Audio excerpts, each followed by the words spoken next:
नमस्कार, मैं हूं आपके साथ तनु शर्मा। आप देख रहे हैं नर्मदा की पुकार। आइए नजर डालते हैं आज की बड़ी खबरों की ओर। सतवास थाने पर मालगांव निवासी मुकेश को एक शिकायत आवेदन पर पुलिस द्वारा पूछताछ के लिए सतवास थाने लाया गया था। मुकेश के भांजा भी साथ में था। मुकेश से 6,000 रुपए की राशि की मांग एएसआई द्वारा की गई थी, जो उसका भांजा लेने गया था। पैसे लेकर जब वो थाने पर पहुंचा, तब तक मुकेश को शासकीय अस्पताल ले जाया जा चुका था। परिजनों को इसकी कोई सूचना नहीं दी गई। परिजन अस्पताल पहुंचे तो मुकेश के शव को एक कमरे में रखकर उस कमरे में ताला लगा दिया। परिजनों और भीम आर्मी के द्वारा रात भर से ये प्रदर्शन किया गया। पुलिस अधीक्षक देर रात सतवास थाने पहुंचकर मुकेश द्वारा फांसी लगाए जाने की जानकारी दी। मामला बिगड़ता देख प्रदेश कांग्रेस अध्यक्ष जीतू पटवारी, पूर्व मंत्री सज्जन सिंह वर्मा सहित भीम आर्मी के कार्यकर्ता बड़ी संख्या में सतवास थाने का घेराव कर करीबन 25 घंटे धरना प्रदर्शन किए, जिस मौके पर ही 5 लाख की राशि कांग्रेस की तरफ से घोषणा की गई, जिसमें से 50,000 रुपए की राशि मौके पर दी गई।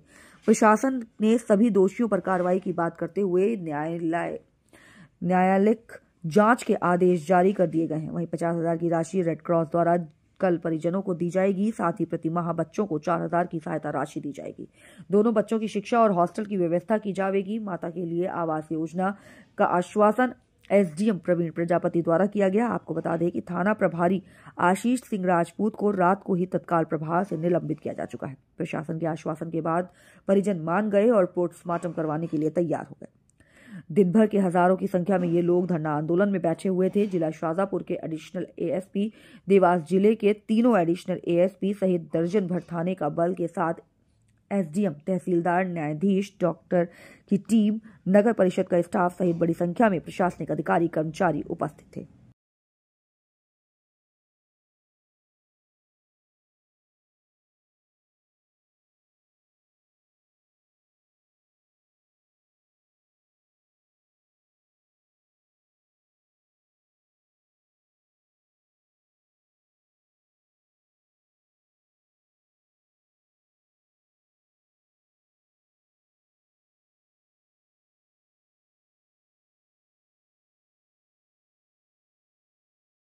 यहाँ पर पुलिस अधीक्षक पुनीत गहलोत इस पूरे मामले की मॉनिटरिंग कर रहे हैं। वहीं थाना प्रभारी आशीष सिंह राजपूत को तत्काल प्रभाव से निलंबित कर दिया गया है।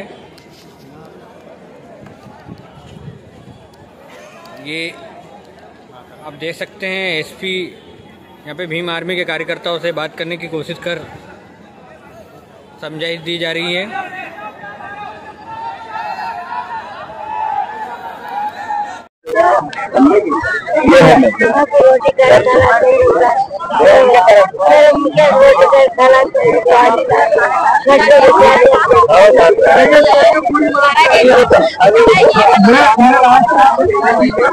ये ना ओम भैया इसीलिए आए आप प्रदेश के नेता।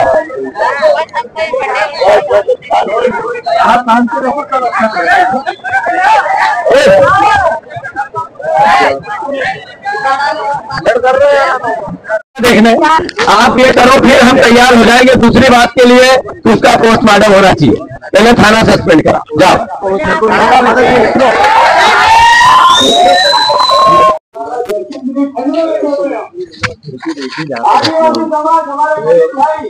दुनिया में हाथी कोई नहीं सकता कि उसके गले और छाती में लटकना पाया जाए, संभव नहीं। मैं मानता हूँ बिल्कुल 100% जो हम विचार कर रहे थे बाहर की इसकी हत्या हुई, 100% हत्या। और मैं किसी के खिलाफ कोई बात नहीं करना चाहता। पुलिस अधिकारियों का भी जो रवैया है वो भी मैं समझता हूँ कि दुख देने वाला है, दर्द देने वाला है। आखिर कर्मचारी पुलिस के हमारे में से ही होते हैं, पर अपराधी भी हमारे में से, हमारे इसी समाज का हिस्सा होते हैं। तो मैं मानता हूं कि अपराध अपराध है, चाहे पुलिस करे अपराधी मुकेश सामान्य करे। ये जो पूरे थाने को सस्पेंड करना चाहिए, ये हमारी मांग जायज थी। और इसका मैसेज जाता है पूरे प्रदेश में, पुलिस विभाग में जाता है कि कहीं हम लापरवाही करेंगे तो अल्टीमेटली सजा मिलेगी। मोहन यादव जी अगर इस तरह की अधर्मिता करते हैं तो पुलिस को गलत काम करने के लिए प्रोटेक्ट करते हैं। मेरा सीधा आरोप है उन पर। मैं फिर से परिवार के 2 छोटे बच्चे हैं, एक बूढ़ी माँ है, माँ पहले बच्चों की मर गई, अभी बाप की हत्या हो गई, उनका कोई सहारा नहीं बचा। कांग्रेस पार्टी ने, राहुल गांधी जी ने निर्देश दिए है, हमने 5 लाख रुपए की सहायता की है, 50,000 अभी दिए, बाकी खाते में डालेंगे। और सवाल ये नहीं है कि हमने क्या सहायता, सवाल ये सरकार क्या करे। उस परिवार को 1 करोड़ रुपए का आर्थिक सहायता करनी चाहिए और साथ ही साथ परिवार के बच्चों के पालन पोषण, उनके रहवास का, उनकी पढ़ाई का खर्चा उठाना चाहिए। और ये मांग में पत्र लिखकर भी मोहन यादव जी से कल गृह मंत्री, मुख्यमंत्री उनसे करूंगा, भी मिलकर भी करूंगा, सदन में भी हमारे विधायक दल के सभी परिवार के लोग इस बात को उठाएंगे। पर ये क्लियर हो गया है कि ये सरकार बाबा साहब अम्बेडकर का जो मूल विचार है संविधान का, उसका विरोधी। ये क्लियर हो गया है कि दलितों का, इस ST SC अनुसूचित जाति जनजाति के परिवारजनों का इस प्रदेश में एक तरह से उनके लिए नर्क हो गया, जो अपराध एक तरह से हो गया उनके जीवन का कि वो यहाँ मध्य प्रदेश में रह रहे हैं। देशवासियों, लगातार अनुसूचित जाति जनजाति के परिवारों की हत्या करना, उन पर पेशाब करना, उनकी पुलिस थानों में हत्या करना, उनकी बेटियों के साथ बलात्कार करना, उनको लगातार अलग अलग तरह की यातनाएं आर्थिक भी देना, ये प्रदेश का चलन हो गया। ये मुकेश की शहादत व्यर्थ नहीं जाना चाहिए। मैं मानता हूँ कि जागना पड़ेगा। और बात ये धरने की या हमारे विरोध की या 24 घंटे से बैठे परिवारजनों की नहीं है, बात मुकेश की शहादत की। गरीब परिवार जो मिस्त्री का काम करता था और उसकी हत्या कर दी है। इस प्रदेश में ऐसा तो अंग्रेजों के राज में नहीं होता था, ऐसा हम फिल्मों में देखते हैं, तालिबानी व्यवस्था हो गई। तो मोहन यादव जी को इसी बात पूरा संज्ञान में लेना चाहिए, खुद को इस्तीफा देना चाहिए। वो मुख्यमंत्री बने रहे, पर गृह मंत्री के लायक उनका काम है नहीं। जब से वो गृह मंत्री है तब से अपराध का सूचकांक नरेंद्र मोदी कहते हैं 6 गुना, हम नहीं कहते, ये आंकड़े बताते हैं।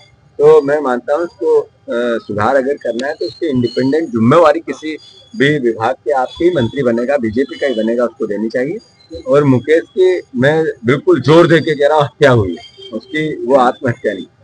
तो क्या अभी पुलिस ने जो आपकी हमारे चूंकि 24 घंटे हो गए, आखिर परिजन, बच्चे छोटे छोटे, उसका दाह संस्कार भी होना चाहिए। और उन्होंने कहा हमने थाने पे जो थे सस्पेंड कर दिए सबको, पहले 5 को कल कर दिए थे, आज जो बचे हुए सुबह से हम बैठे उनको किया, फिर बच्चों की आर्थिक सहायता, पढ़ाई की बात भी कही। पर मैं मानता हूँ कि ये चूंकि पुलिस विभाग या कलेक्टर के हाथ की नहीं, इसमें सरकार को संज्ञान में लेना था। 24 घंटे तक अगर यहाँ बैठे रहे और सरकार मौन है, मुख्यमंत्री मौन है, इसका मतलब है कि लापरवाही मत का मद सर पे चढ़ गया है। तो मुख्यमंत्री जी, रावण का अहंकार भी ऐसा ही था, आप उनका उतरा उस युग में, आपका उतरेगा इस युग में। तो धरना समाप्त कर रहे हैं। सतवास में किस तरह का माहौल था, क्या प्रशासन क्या कब खत्म हुआ है? सतवास में जो सब विदित है कि जिस तरीके की अर्थव्यवस्था स्थिति थी सभी सामान्य है, और इसमें प्रारंभिक की जो PM की कार्रवाई होती है वो माननीय मजिस्ट्रेट महोदय के संज्ञान में है और उनके पर्यवेक्षण में की जा रही है। और साथ ही साथ उनकी जो कंपनसेशन राशि इसके संबंध में SDM साहब ने कार्रवाई सुनिश्चित करवाई है। बाकी अन्य व्यवस्थाएं सुनिश्चित हैं और विधि संगत कार्रवाई जारी है। अभी क्या सर PM हो गया? अभी प्रक्रिया प्रारंभ हुई है। सर कितने घंटे लोग बैठे थे, कौन कौन आया था और कब समाप्त? इसमें कई थे, भीम आर्मी और कांग्रेस के अन्य वरिष्ठ लीडर भी थे, जिनसे कि इसमें लगातार परिजनों के साथ भी चर्चा की गई और सभी कानून व्यवस्था को भी सामान्य किया गया और सारी कार्रवाई विधिवत जारी है। सर कितने लोग सस्पेंड हुए, कितने? इसमें जो कार्रवाइयाँ हैं वो जैसे आपको बताया है कि थाना प्रभारी को निलंबित किया गया है, बाकी उसमें जांच भी सुनिश्चित की जा रही है। ऐसा सुनने में आया कि 3 पुलिसकर्मी और निलंबित किए गए, बाकी अभी सब कार्रवाइयाँ जारी।